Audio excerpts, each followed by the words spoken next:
Doing everything. Perfect. Callie, Last for. call the meeting in order. If you'll take roll call. Peter Boyer, Mayor. Present. Stephen Clark, Council. Present.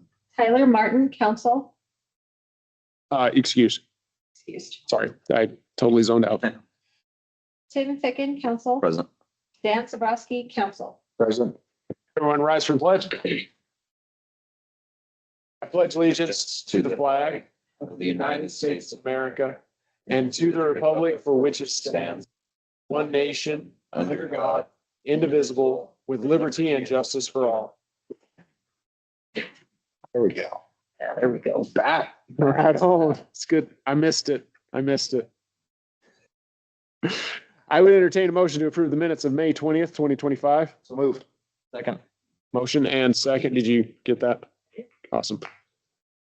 Any further discussion? Hearing none. All those in favor? Aye. Any opposed? Motion carries. I entertain a motion to approve the payables list for June 3rd, 2025. So moved. Second. Motion and second. Any further discussion? Hearing none. All those in favor? Aye. Any opposed? Motion carries. I would entertain a motion to approve the payables list for May 2025 as noted in the agenda. So moved. Second. Motion and second. Any further discussion? Hearing none. All those in favor? Aye. Any opposed? Motion carries. Entertain a motion to approve the second reading for ordinance number 2025-01, annual appropriation ordinance budget for the fiscal year ending June 30th, 2026. Moved. Second. Motion and second. Any further discussion? I do have one small side note item that I would like to just say real quick. We're running out of time before the end of the fiscal year, which is June 30th. So we may have to schedule on some off days if we can't get it done on the Tuesdays. So just a heads up. Yeah, that's fine. Anyway, We did do that last year. we did have to do that last year, but at least we don't have to hold a special session. True. All those in favor? Aye. Any opposed? Motion carries. Awesome. That brings us to item number 7, which is, you didn't put her name on here. Oh, you guys didn't get the updated ones. Erica Pickford. Erica Bickford. Erica Bickford from the Department of Energy for Storage and Transportation is going to basically give us a brief, or I don't know how brief. She is going to give us a presentation on nuclear storage. So can you hear me? Yes, I can. Can you hear me? Yes, you can. Perfect. It works. So All right. Hi, we're everyone. hi. We are here as you are the expert here, and we are going to yield the floor to you, and you can give your presentation. And if you would entertain questions from us afterwards, that'd be fantastic. Yes, absolutely. Perfect. Well, the floor is yours. Okay, I'm gonna pull up my slides and hopefully this works seamlessly. We had a Windows update last night, so it's always a chance that things go awry.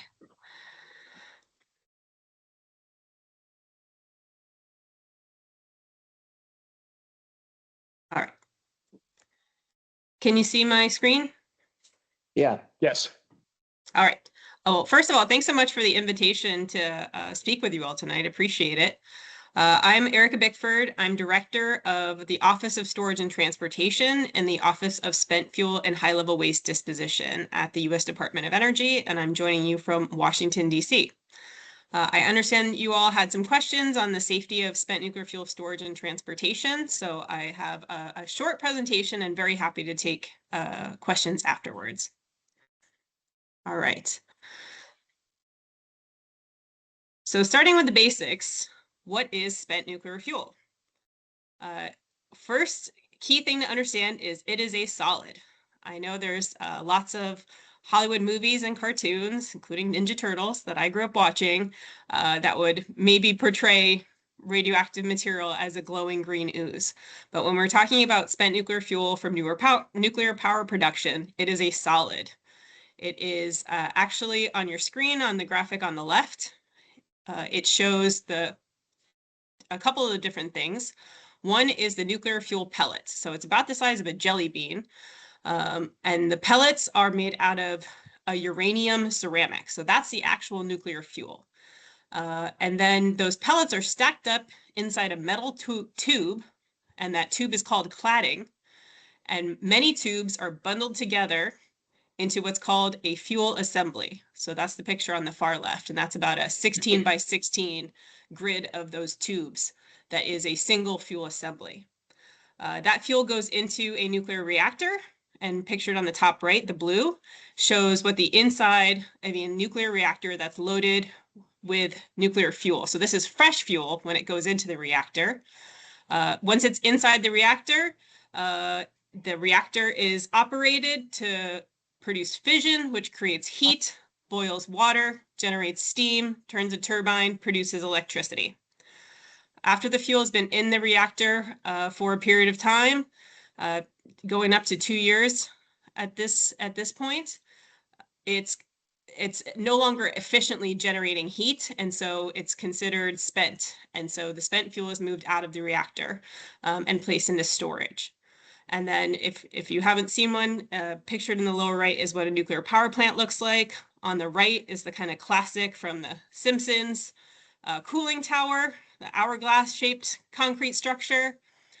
In the middle, the concrete cylindrical building is the reactor building at this particular plant, but different plants have different looking reactor building.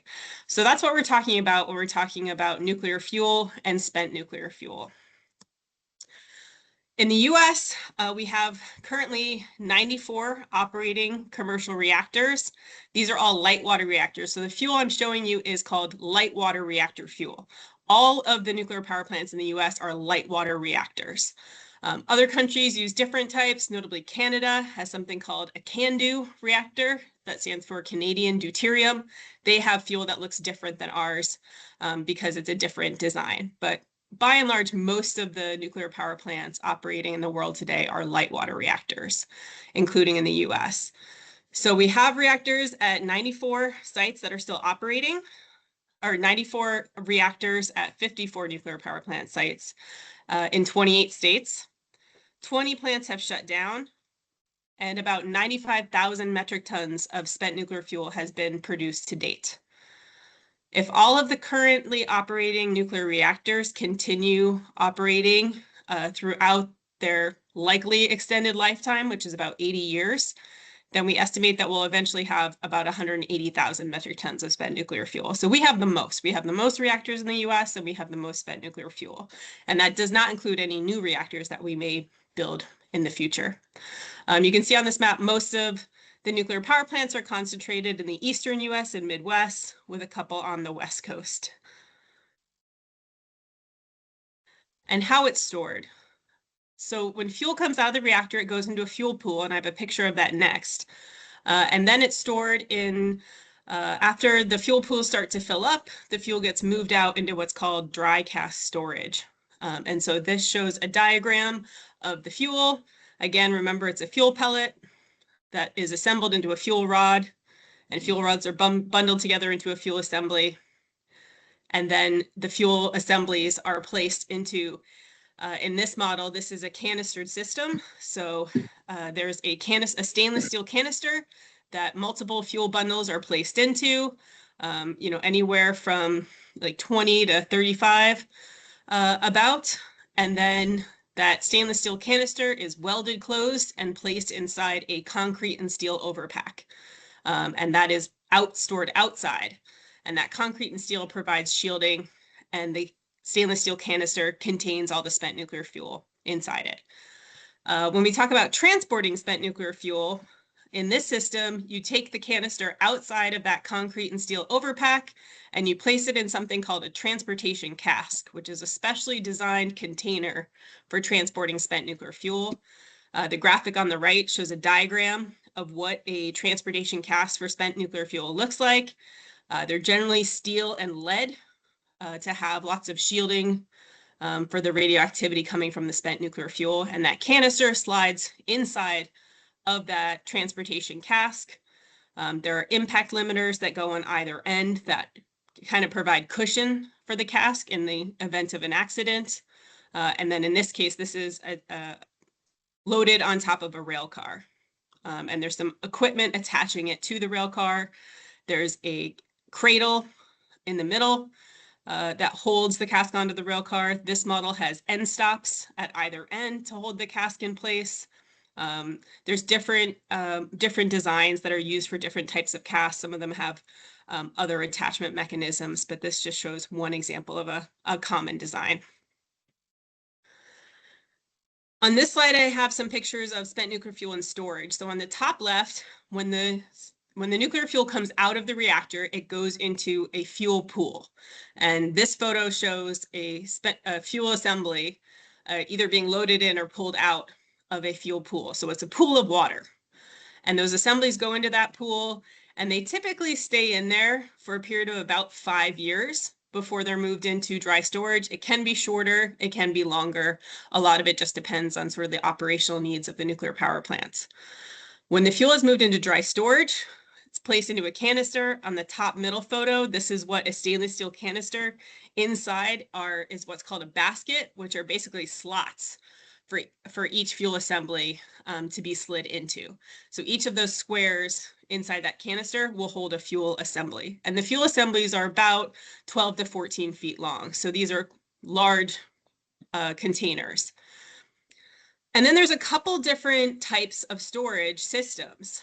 So here on this screen, I show you 3 different types of canistered systems. So this is where you have that stainless steel canister loaded with assemblies of spent nuclear fuel. And then in the top right is what's called a vertical concrete cask system. So that canister goes inside that vertical concrete cask system, and it's stored above ground and outside. This particular storage pad is at the 3 Mile Island Nuclear Generating Station in Pennsylvania. There's another design in the lower left that is below grade storage. This location is at the San Onofre Nuclear Power Plant in Southern California. In this case, they built up, they filled in and made kind of a little hill. And then they built the storage system so that those canisters would go down into concrete overpacks, but the same idea with the canistered system. And then in the lower middle is what's called horizontal storage modules. So again, you have these concrete and steel bunkers essentially. And in this case, the canister is stored horizontally instead of vertically. And you just turn it on its side and slide it in and then put a cover plate on top of it. So those are the current types of storage systems that are used at nuclear power plants all around the country. I think a lot of the systems used today are these canistered systems. There were earlier on in spent fuel storage, which started in the 1980s, 1986 was when the first nuclear power plant started to load spent nuclear fuel into dry storage. Earlier systems were dual purpose systems, also known as bolted lid or bare fuel systems. And instead of having a separate canister and separate storage overpack with a separate transportation cask, it was kind of a all-in-one. You have one container that was made out of steel and lead, and you put the spent nuclear fuel in it. It could be stored in that container, and it can be transported in that container. Those types of systems are less commonly used today, generally probably because they're more expensive than the canistered systems. But I have a photo here on the lower right. These are those types of bolted lid or bare fuel systems from the early days of the dry storage technology. These are all out at the Idaho National Laboratory in eastern Idaho. And moving on to transportation of spent nuclear fuel. So this picture here on the left is a picture of spent nuclear fuel in transport in the US. This was a shipment that occurred around 2003 that went from the West Valley facility in New York, which was a one-time reprocessing facility that never really operated, but had some commercial spent nuclear fuel. So the Department of Energy got involved in the decommissioning of that site.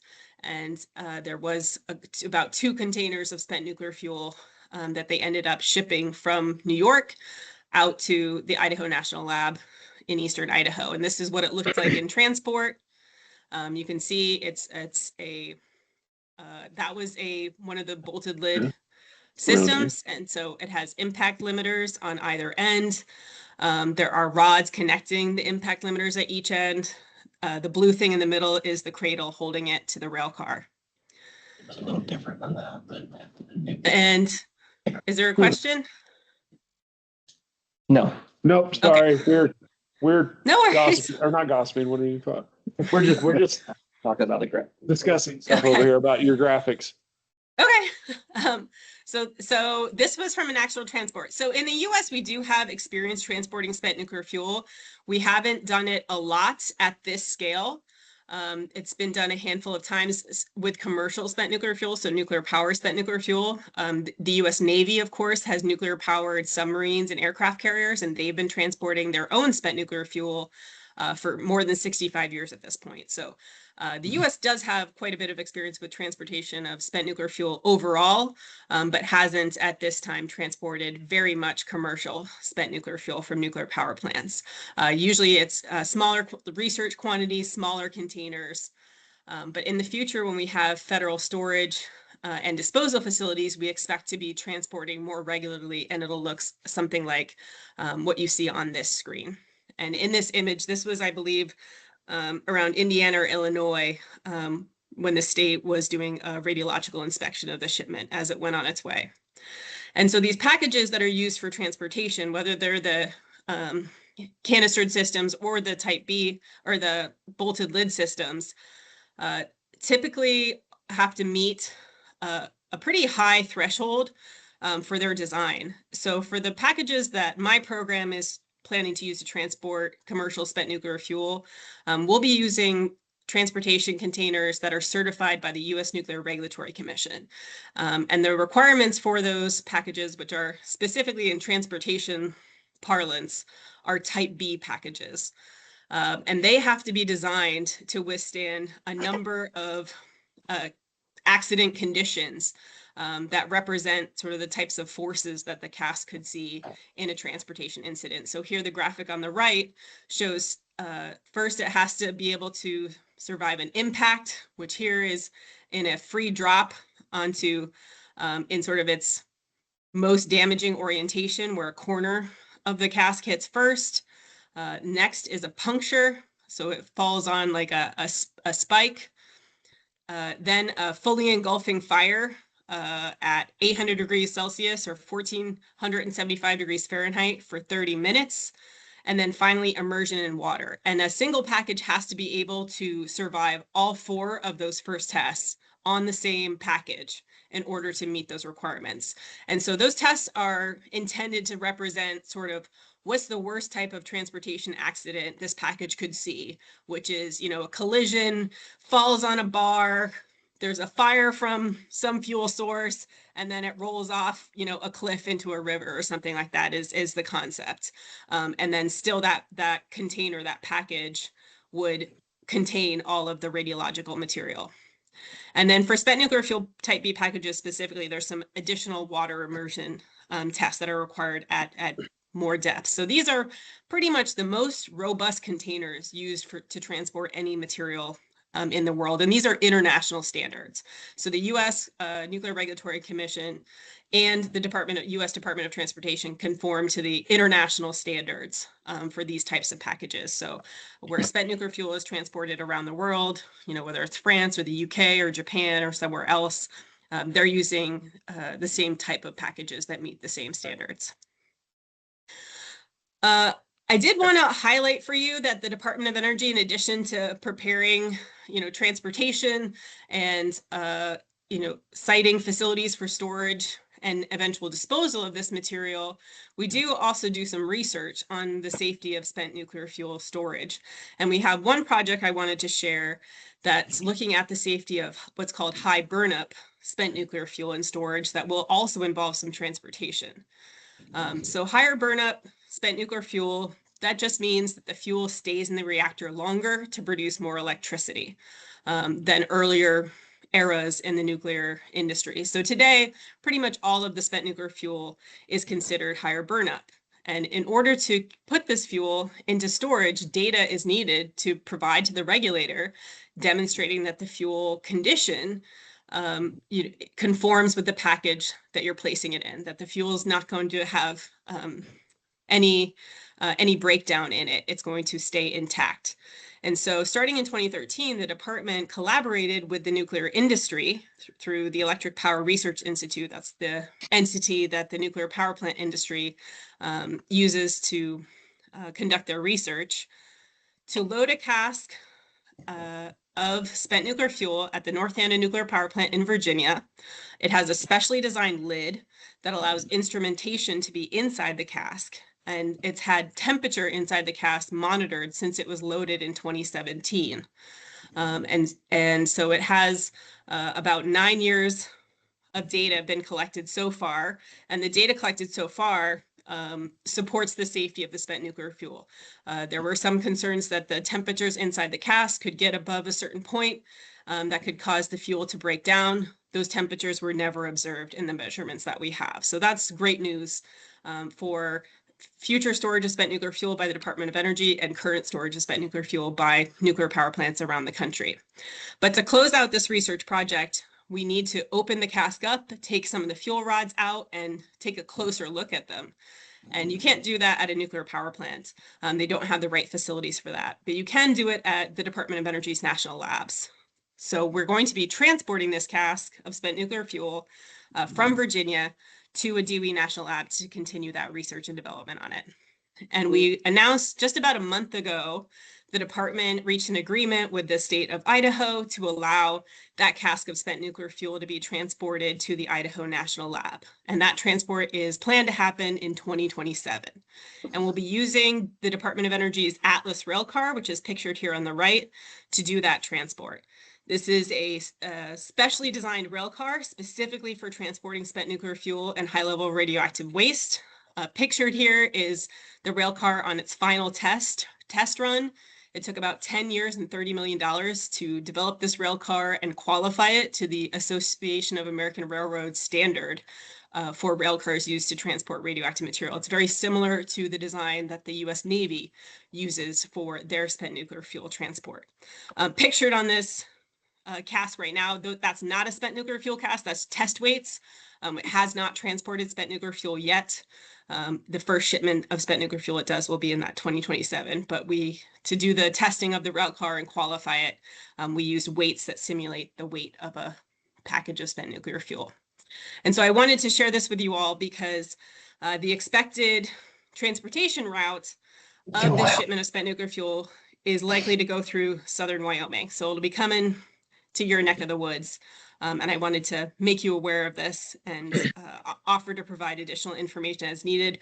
The Department of Energy is coordinating with states and tribes along the transportation route, including with staff from the Wyoming Office of Homeland Security to coordinate technical assistance, to offer emergency response training, and other information for the shipment. And for this particular cask on the right-hand side of your screen, I just have a rendering of what that cask will look like in transport. It does have those end stops at the end. It has impact limiters. It has an additional personnel barrier that's going across the middle and over the top. And that will be loaded on a rail car. And it weighs about 180 tons. And so that's why we'll be transporting by rail, because that's a weight that's very doable by rail, but pretty heavy to move across the country by road. And then I just wanted to wrap up with some information resources. And I did share my slides as well, so you can get a copy of them. For additional information on storage and transportation of spent nuclear fuel, I included links to these two Nuclear Regulatory Commission booklets that are great information resources. They're pretty short, about 10 to 15 pages, and have lots of good pictures in them. If you want to take a deeper dive, my office has done a historical review of the safety record of transporting spent nuclear fuel in the US and internationally. That's about a 100-page report, so that's more detailed and technical. You can find that report on our Curie website that's linked here. You can find more reports for our program and fact sheets, as well as project information, including on that high burnup research cask shipment. We have a project page there listed. So I will leave that there and invite any questions you have. Wow. Thank you. Erica, those links, can you send those over to our town clerk and we can post that on the website? Yes. perfect. That would be awesome if you could. That way people can look and see and read for themselves and get acquainted with all the information. Yeah, absolutely. I sent them to Callista. Okay, perfect. You already That's got the them. right person. I haven't seen them yet, but I'm sure. Okay, I sent them right perfect. before the meeting, so you might not have seen them. Right on. You guys are ahead of me then, so that's awesome. Does council have any questions? I have nothing intelligent to ask this. I would like to read more of what she sent over, but that's great information. Thank you. Yeah. How often are you seeing transportation of nuclear waste right now? You mentioned commercial. Sure. So when we say nuclear waste is a little bit of a tricky term just because it's kind of used more generally.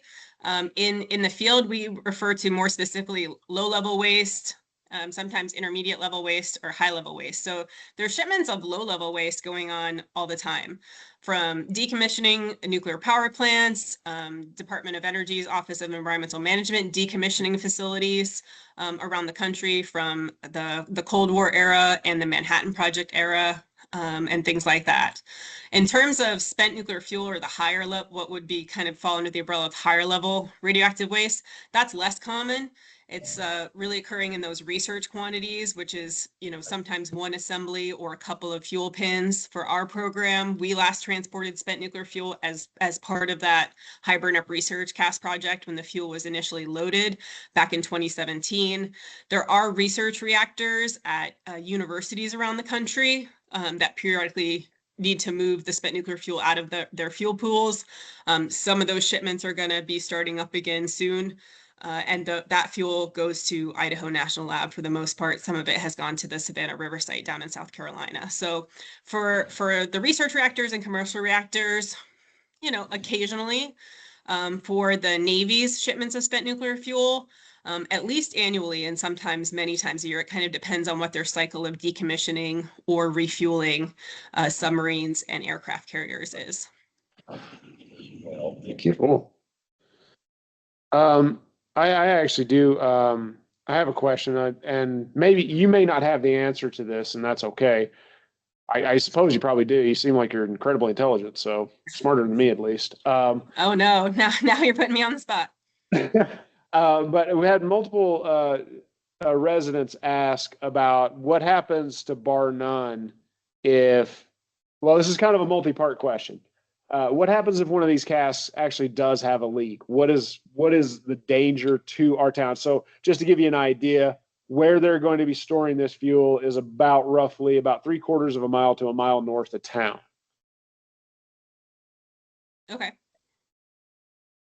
And so what danger would it present? Let's say one of these casks, I don't know, a meteor hits it and breaks it open, right? I don't know. Okay, that's a wild theory there, but whatever. Just it breaks open. What is the danger to bar none? So that's really going to depend on what is inside it. But I will say that there has never been a transportation incident involving spent nuclear fuel that caused injury or harm due to the radiological nature. None of these packages have ever been breached in accidents. So if you got hit with a meteorite, I think the danger is probably more from the meteorite than the package of spent nuclear fuel. Okay, But maybe again, that was a bad it depends on the specifics of what's inside it. You wonder. And what's there. And we do have lots of plans in place. The department has lots of emergency response capabilities through the National Response Framework. There is a nuclear and radiological annex to it that has a whole host of federal response capabilities for radiological incidents. So in the very unlikely event that there was some kind of transportation incident or meteorite or what have you that caused a release of radioactive material, there would be a lot of federal resources brought to bear to contain the situation and remediate it the best way possible, depending on the circumstances. You're going to make me famous or infamous for my meteorite comment. Yeah, that is not the first time I've had a question about a meteorite, believe it or not. Well, I was just trying to think of something that can actually breach one of these. And it's just a kind of a joke aside. But so I guess my other question is I think a lot of people, maybe they haven't stated it. I don't know how to say that, but they haven't stated it real clearly. But I think a lot of people are afraid that, let's say something bad does happen and there is a nuclear leak, and I think they're afraid that the whole town's going to have to be evacuated. Mhm. And I mean, is that a real possibility? Dead zone. Like, it become like a dead zone, like Chernobyl. I think that's what a lot of people think about, is like Chernobyl. I know Chernobyl was a really terrible accident, and you'd Yeah. have to really amp up the danger level to even get close to that. So, I mean, I know that's kind of maybe out of your wheelhouse, but I mean, I'm just trying to spitball ideas here and questions. Does she Yeah, know the this only fuel's nuclear from accidents, microreactors? yeah, the only Local nuclear accidents disposal. I'm aware of that involved any kind of, evacuation like that was Chernobyl, as you mentioned, and that was a very particular reactor design that did not have a containment building. And none of the reactors in the currently operating in the US have that design. It was a little bit of a budget reactor design, and there's a reason the US and other countries design different reactors that have containment. Right. That kind of thing wouldn't occur. And then also the Fukushima um, tsunami and the impacts on the Fukushima Daiichi reactor, which did result in radioactive contamination. And they did have to evacuate the town. Those, I'd say, are both fairly unprecedented events. So it would be very unlikely to have something like that happen in the US, in part because of the safety record that we have with the nuclear industry and the regulatory structure. Awesome. Do you have anything? I'm just trying to kind of spitball some questions here, since I have an expert, and in your opinion, how safe is nuclear storage? Like, one being really, really safe, like super safe, and 10 being, dangerous, as in people are going to die from it. Yeah. Threat to life. In the US, under the current regulatory structure, I'd say it's at a 1. We have spent nuclear fuel stored all around the country at more than 74 sites. And, it's in pools, it's in dry storage, and there's never been a serious safety issue. I've walked on pads where spent nuclear fuel is stored. I've stood next to them. I've had my photo taken. I've touched them. Never, there are safety precautions. At some of these sites I've been to, you have a dosimeter measuring the radiological dose that you get. And at the end, it's 0.002 or something very low. So there are, because there are all these safety measures in place, it is very safe in the US. Okay. And those places you've been to, is that spent fuel from like a reactor? Yeah, Facilities, that's all so- spent fuel. That's all nuclear power plants. So I've been to probably about 22 nuclear power plant sites that have either operating or shut down, that have spent nuclear fuel stored outside, and walked on several of them. I actually had a photo of several of us with our hands on the cast, but it just didn't fit in the slides I had for this presentation. But maybe we'll roll that out next time. How does that fuel compared to fuel from this project that is looking at our neighboring area of micro reactors in portable generators, the spent fuel from those? How does that spent fuel compared to, say, the spent fuel from an actual nuclear power plant? Is it apples to apples and just the quantitative amount is different? Or you spoke earlier about low level, mid level, high level? Yeah, it would still be considered high level. Pretty much any material that's being used to power a nuclear reactor would be considered high level nuclear material. I don't know the details of the project. I understand it's Radiant, and they plan to manufacture microreactors and do some refueling there. I don't know the detailed specifics of the type of fuel that they plan to use. A lot of the microreactors I'm aware of plan to use something called TRISO fuel, which is like a round particle. So instead of looking like the fuel rods and assemblies that I showed you, it's the TRISO fuel can be in more of a ball with the fuel in the middle and then graphite around it. And it's generally a very stable form of fuel, because microreactors are designed for transport. In order to be able to transport them with the fuel inside. You need the fuel to be very stable during transport. So there's a number of different designs out there. The Department of Defense has a project, a microreactor project called Project Pele, that's using TRISO fuel. Westinghouse and other companies, many companies right now have designs for microreactors, and the majority of them that I'm aware of are using something called TRISO fuel. Our office, one of my staff has led a group of technical experts to look into some of these advanced reactor or microreactor fuels to understand what the spent fuel is going to look like and how that will fit into our planned system of storage, transportation, and disposal. And right now for the TRISO fuels from microreactors, there's no safety issue with storage and transportation. The question that's a little bit come up is just volume, because the structure of the fuel that has generally graphite on the outside. Again, I don't know if that's specific to the radiant fuel, but some of the TRISO fuels have sort of a graphite layer around them that just creates a larger volume of fuel, and we might want to look at whether we remove the graphite before we dispose of it to reduce the volume. But in terms of, that's not a safety issue, that's more of an operations and engineering issue. So from a safety perspective, we specifically looked at the safety of storage and transportation, and we have no issues on the safety of storing and transporting that fuel. Cool.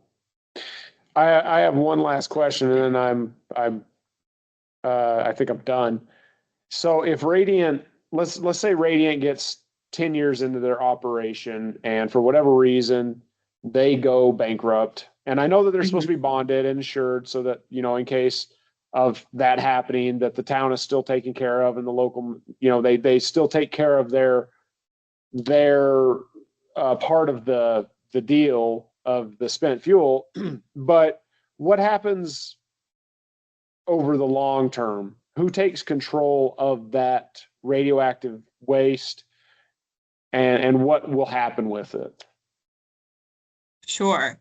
So under the Nuclear Waste Policy Act, that was passed in 1982 and subsequently amended, commercial reactors are required to enter into a contract with the Department of Energy for the department to accept their spent nuclear fuel for disposal. So in the event, and I'm not a lawyer, and, manufacturing microreactors is something that probably wasn't conceived of in the Nuclear Waste Policy Act of 1982 framework. So there's probably some new details to be worked out. But if there is a contract with the department for the department to take ownership and disposal of that spent nuclear fuel, then assuming, nothing unforeseen is part of that situation, then my expectation would be that the department would fulfill the terms under the contract, and take ownership of that material and eventually dispose of it. Where would you dispose of it at? Oh, that's a fun question. So the plan for our program, and my colleague Marla Morales is on this call. She's leading both our siting and our disposal activities. We're currently working right now to site a storage facility to allow the government to begin accepting the spent nuclear fuel, and then plan to subsequently follow that with siting a location for a deep geologic repository. You might be aware that there was a previous Yucca Mountain project in Nevada that was originally selected to be the site for final disposal of spent nuclear fuel. For various reasons, that site has been determined to be unworkable. And so we would like to go find another location where a final disposal facility could be built and operated. And that's where spent nuclear fuel from nuclear power plants, as well as from the Navy's spent nuclear fuel and high-level waste from other defense-related activities would all be disposed of potentially. So there is no disposal facility currently, but under the Nuclear Waste Policy Act, the Department of Energy has the obligation to site and manage that disposal facility, and we're very eager to do that. Right. And so, currently it would just stay on site, I suppose? Yes, Okay. It would stay on site. We are siting a storage facility that we hope to bring online in the next decade or so. And so it's possible that some of the fuel from around the country could be relocated to that storage facility until a disposal facility is available. But again, that depends on a number of factors because there are contracts in place that kind of set the order of operations and what fuel moves when. Awesome. Cool. I don't think I have anything. I'm pretty questioned out. Anything from you gentlemen? You good? Well, awesome. Well, thank you so much for being here and taking the time to present to the council and to the community. We really appreciate the time and energy you put into this and to come and kind of educate us and help us, learn about the whole process of spent fuel. So thank you. Thank you. Yeah, thank you. absolutely. Thanks so much for the invitation. Thanks for your questions. This was all pretty high level. So if more questions come up down the road or you want to hear more about Marla's work in siting and disposal, happy to come back and answer more questions. Awesome. Thank you. Thanks, everybody. Yep. Right on. Well, moving on. Mr. Holscher. Mayor, Council, you have my report. It was a very brief report this time, so that's pretty much it unless there's any questions. The only question I have is that the property tax. You got a hold of him? Or I did you? did get a hold of him. I didn't really get any answers though, because when I talked to him, the person I needed to talk to was out of the office. That's right. So they should be back and I need to follow up on that. Okay, well, right on. Like, that's, yeah, that's, You I remember did. that's where we were at, because I was gonna contact that person too, and I remember they were out of the office until, I don't even remember when though. Did I read something? Did you confirm they're not? That we shouldn't see any tax taken out this year? We shouldn't see any for this tax year. Okay. We should not. That doesn't mean you won't, but we should not. Okay. And they've actually confirmed that. They understand that. So we're only dealing with 2024, and because the county recognized Wardwell's dissolution in November, the way they're looking at it would be, about 6 weeks. Reimburse possible. Well, certainly of error anyway. Yeah. Yeah. Anything for Pat? Nope. Okay, Pat, you are free. You can't leave, but you're free. Hmm.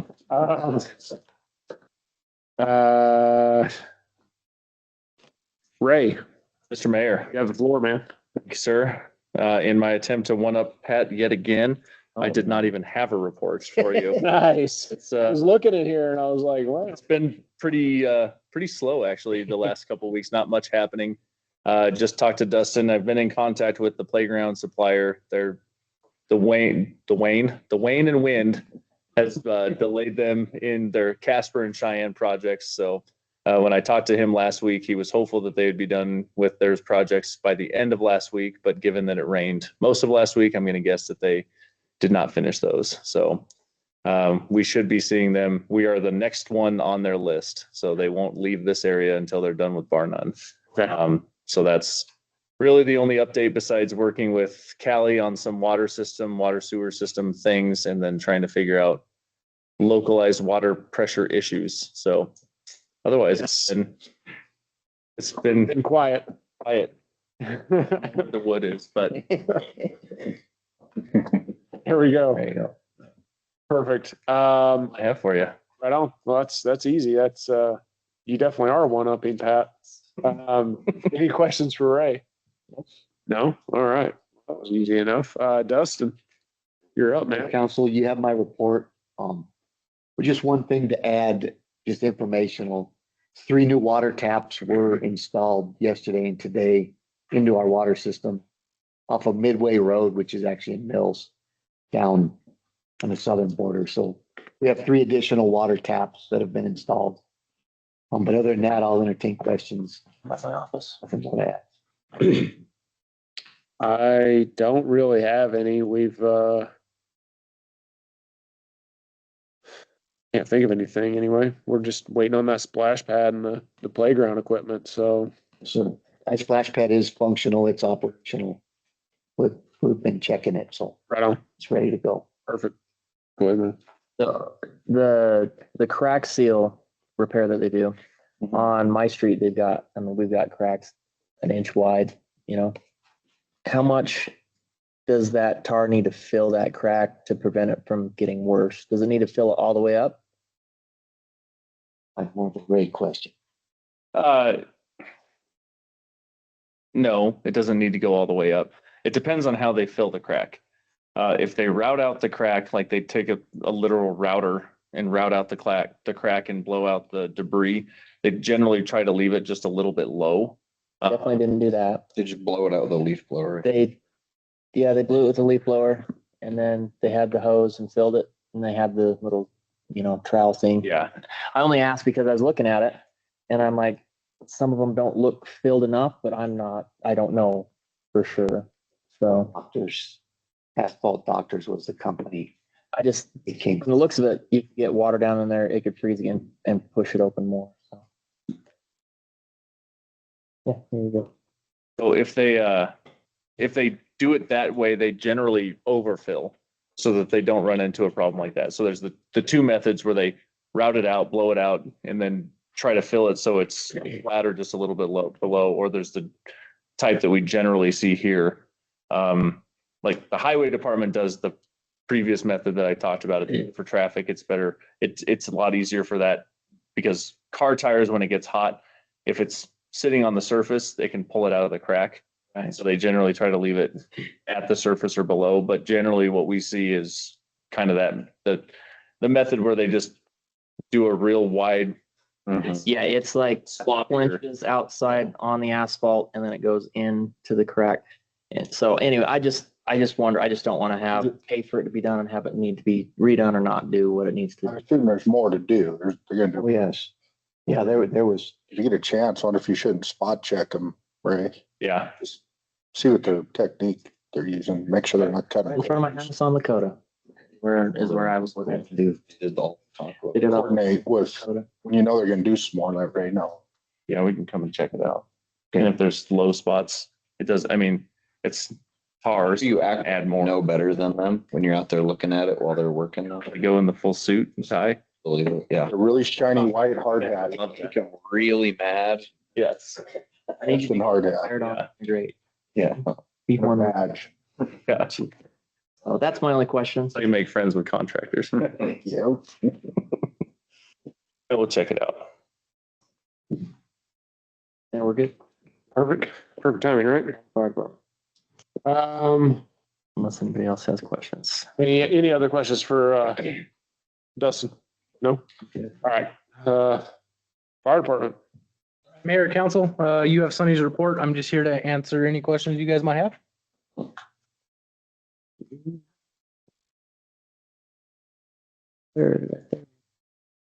18 personnel, everybody's getting along good?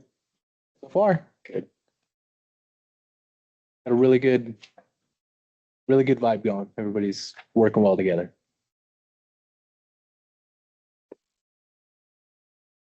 Yeah, I don't really have anything.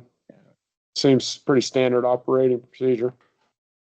We gotten things ready to sell off the surplus equipment yet? Actually, we are working on that. Myself and Matt Potter are actually working on getting that stuff listed, Okay. pulling out actual numbers on what values are, getting them listed. Cool. Any questions for 32, 6. department? No? All right. Office staff report. Kelly, anything of? Yeah, 2 staff members in the last things on part-time. And Tiffany and I will be attending the WAM summer conference in too. Yeah.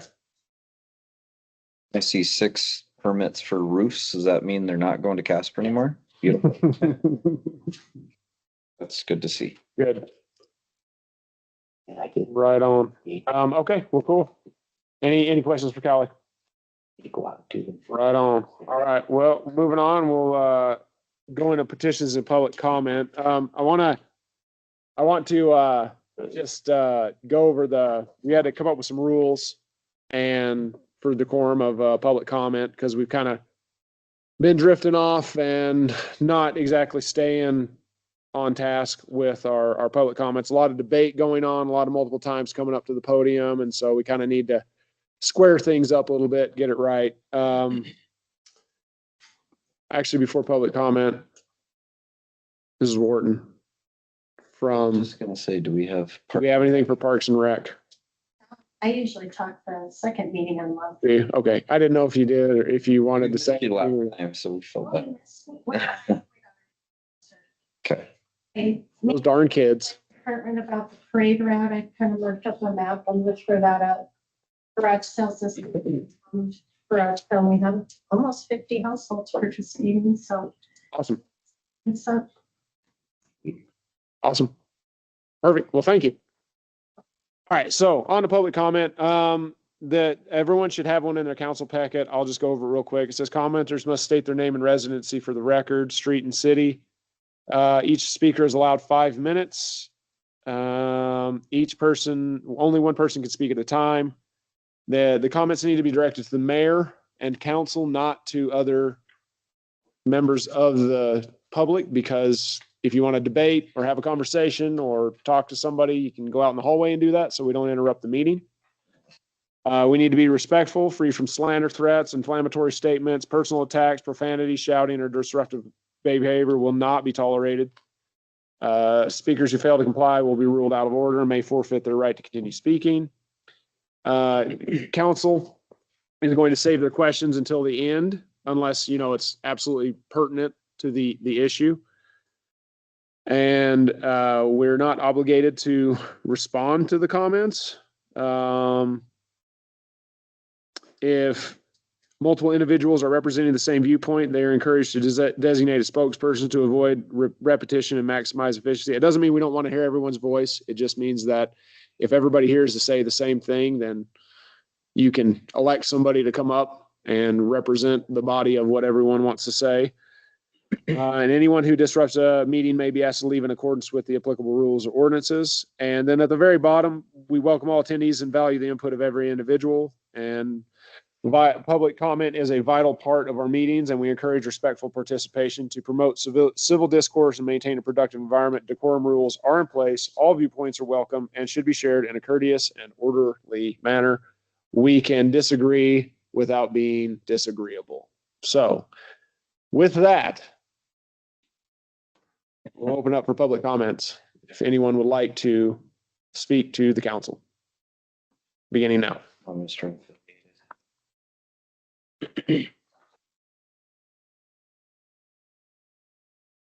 Venus Childress, Mandan Trail, Vernon.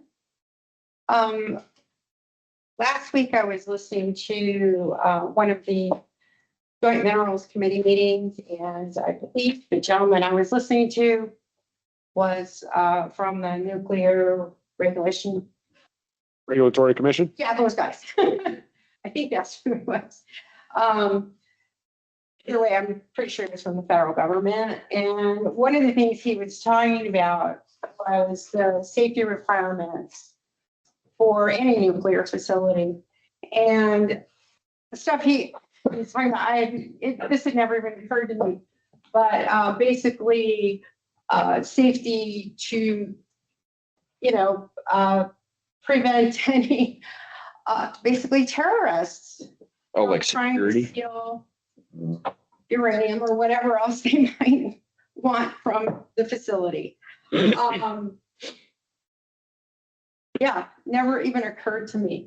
So by having that facility, I think you said when you were talking to Erica, that the facility is like less than a mile away from our homes.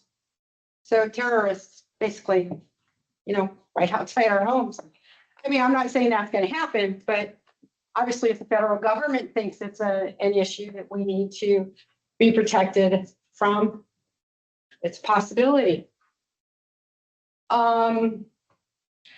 speaking of Yucca Mountain, one of the things that I noticed in reading Nevada's statement about why Yucca Mountain is not an appropriate place was they said that the proximity to Las Vegas, which is only 90 miles away. So 90 miles away is too close, but a mile or less isn't. So I have a problem with that. You know, just a couple examples of why I am totally against this facility being built right here. And I am like sorely disappointed to read that y'all have already sent a letter of support to the Wyoming Business Council, because in my opinion, the majority of this community is not supportive of it. Can I just say one thing real quick? If you look on the council business at item B, it's for discussion. It's not been It sent. hasn't been sent. No. So anyway, continue on. I don't want to It interrupt. hasn't been sent. No. Nope. Okay, well, great. So again, in my opinion, I don't think the majority of people that even know about it are for it. And I think there's a huge number of people in Bar None and just within Return County, which I think we need to take everyone's thoughts into this. The only people I've talked to that know about it are people that I'm familiar with in some political groups that I hang around with, I'll say. I talk to anybody else that isn't in one of these groups, they know nothing. They've not heard of it. So it's my comment. Oh, one more thing on the rules for comments. I get why you only want maybe one or two people to come up and say basically the same thing. But how are you gonna know how many people are really for or against whatever we're talking about if there's only one or two? That's valid. That's valid. Good point. That's a good point, actually. Thank you. Thank you. I thought the same thing when he was saying it. Okay, It's easy enough that we can change it. So, well, yeah, so thank you. any other petitions or public comment?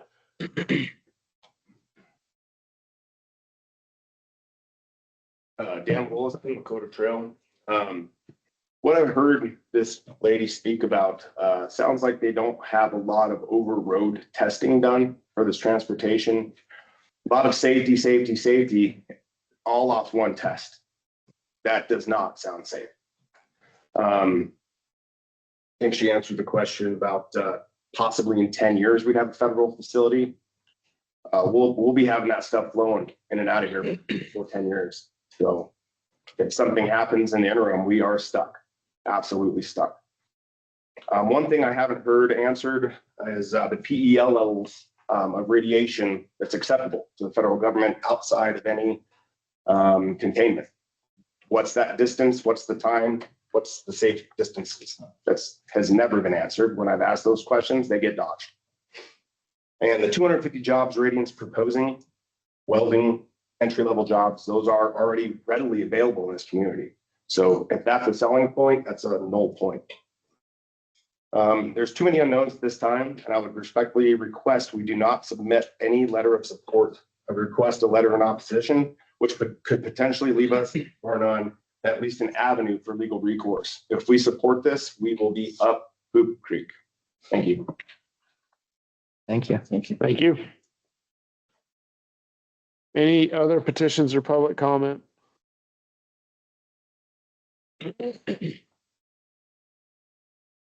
Michael Newquist, Council Rock Street, Bar None. I concur with everything that these two citizens just spoke of. I have more to add to that for Yucca Mountain Valley, right from Nevada's own website, government website. The people will not allow it because of it's dropping their businesses. Over 100,000 shipments. And even if they take everything and open it today, it's full. There is no more room for it. We're going to be stuck with this stuff, guys. There ain't no ifs, ands, or buts about it. And luckily, our state constitution got it right back in the 90s. Wyoming's not allowed to have it stored anywhere here. Let's not change that. This is all a moot point. Guys, it's already against state law. And if you guys send that letter, that's going to help support it. The town's against it. We don't want it. And then and it's gonna shame me if you guys send that through, that I voted for all you guys. That's a mistake I'll never make again. The citizenry does not want this. The only people that benefit from this are the McMurrays and Radiant. It does not exist. These taxes, no good. Thank you. Thank you. Any other petitions or public comment? It's good to see you, Mike. I missed you. Been a little while. Mr. Anonymous from Geraldton. Apologize for not being here. I had a death in the family. I'm sorry to hear that. My trucks died. Oh, no. So I'm really sorry to hear that. I am really sorry I said sorry now. My question today is, what's going on with our paint truck? Are we painting stripes yet? Paid a lot of money. You look stuck. Paid a lot of money for that truck. Where is it? Did it end up getting? Okay, never mind. Hang on. Dustin? Yeah, no, Want me to answer, sir? yeah, go ahead, man. Go ahead. The paint truck is in our possession. It's in the garage. Just operational issues has not allowed us to actually get out and spray paint on the road yet. It is on the agenda. It is planned. But it's broken? I don't believe it's broken. Oh, okay. All right. So we'll get out there. There's a little more to it. That's the plan. So I mean, to be frank with you, none of us on the crew have a lot of expert knowledge in the operation of that particular truck. And so it's a learning, it's a learning curve. Buying this truck that we were gonna have training on. And that was told to you, but it was not told to you by me. We did not receive any training on that truck. If you remember right in the middle of all this, Mike, that we had kind of a turnover. Yeah. Yeah, So, we kind of did. so I mean, I'm not asking for a mulligan on this one. What I'm saying is that we're trying to play catch up. Right. And so, a little bit of patience and we'll get the streets painted. So we'll have a trainer come in and train you guys up to get this $100,000 truck out on the road. Yeah. Yeah. Hopefully. Dustin, yes, say yes. Oh. And so my intention is to make some contacts with YDOT. There is people at YDOT who are willing to come out and show us and share their expertise with us. Thank you. I appreciate your condolences for my truck. You're welcome. Anyway, They're so gonna- just to help Dustin out, because he's obviously I get it. getting into the role. Get it. We are going to get people out. We're going to get them trained and we're going to get it painted. Okay. So Thanks. absolutely. Yes. Thank you, Mike. Is there gonna be a funeral, Mike? That's already buried. At least a wake. Any other petitions or public comment?